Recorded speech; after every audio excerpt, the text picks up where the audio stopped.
শাশুড়িকে বৃদ্ধাশ্রমে রেখে এসেই তৃপ্তি হাসল মনিরা।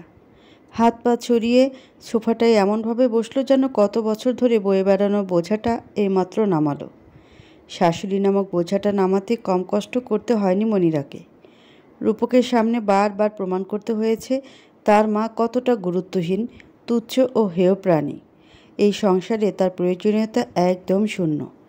এমন মূল্যহীন মানুষটাকে বাড়ি ছাড়া করতেও অনেক ধৈর্য ধরতে হয়েছে, ধাপ অনুসরণ করতে হয়েছে অনেকগুলো।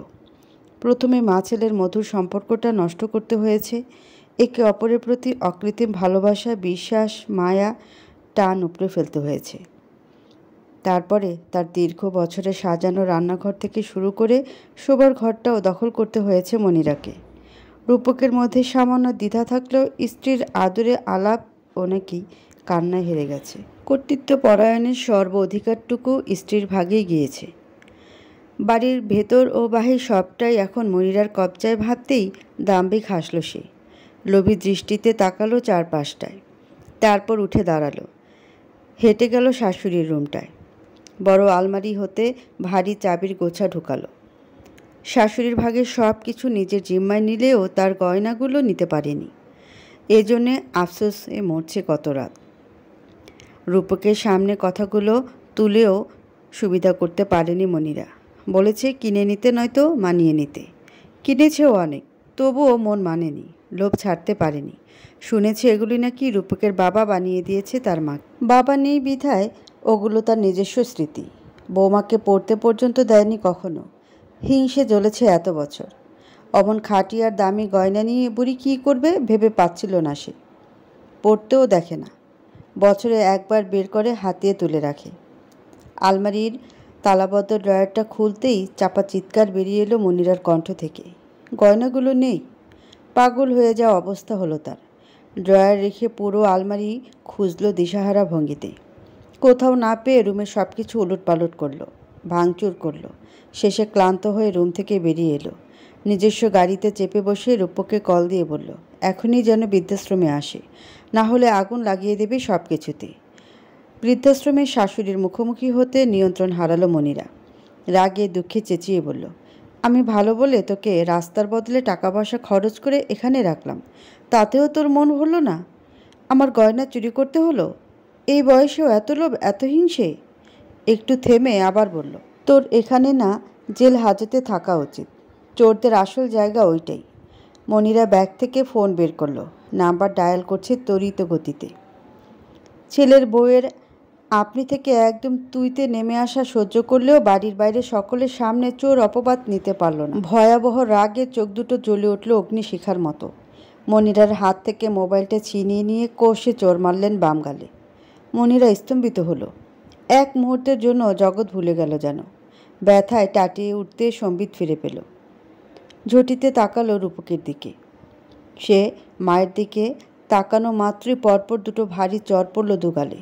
তারপরে শুনতে পেল মায়ের গলা, তুই আমার ছেলে ভাবলেই একসময় গর্বে বুক ভরে যেত, আর এখন ঘৃণা হয়, মরে যেতে ইচ্ছে করে, বিশ্বাস করতে কষ্ট হয় তুই আমার ছেলে।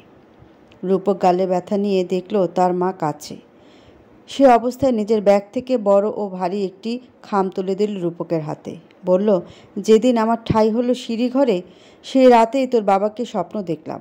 তীব্র যন্ত্রণায় বলছে, আমার কবরটা রক্ষা করো। রূপকের মা, আমি মাঝরাতে কবরের কাছে ছুটে গেলাম। কোনো ঝড় নেই, মানুষ নেই, জন্তু জানোয়ার নেই, বিপদের চিহ্নও নেই। তাহলে কেন বলল কবর রক্ষা করতে? শুরুতে উত্তর পেলাম না। কয়েকদিন কেটে গেল দুশ্চিন্তায়। তারপরে উত্তর নিয়ে এলো তোর বউ।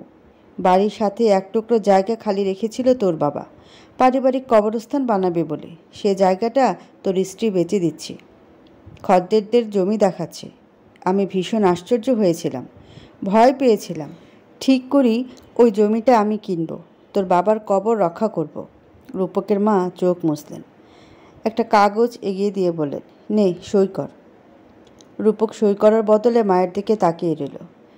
মা সে চাহনি উপেক্ষা করে বৌমার দিকে তাকালেন। বললেন, তোমার ঠিক করা দামেই কিনছি, সন্দেহ থাকলে টাকা গুনে নিতে পারো। দলিলের উপর কিছু খুচরো টাকা রাখলেন রূপকের মা।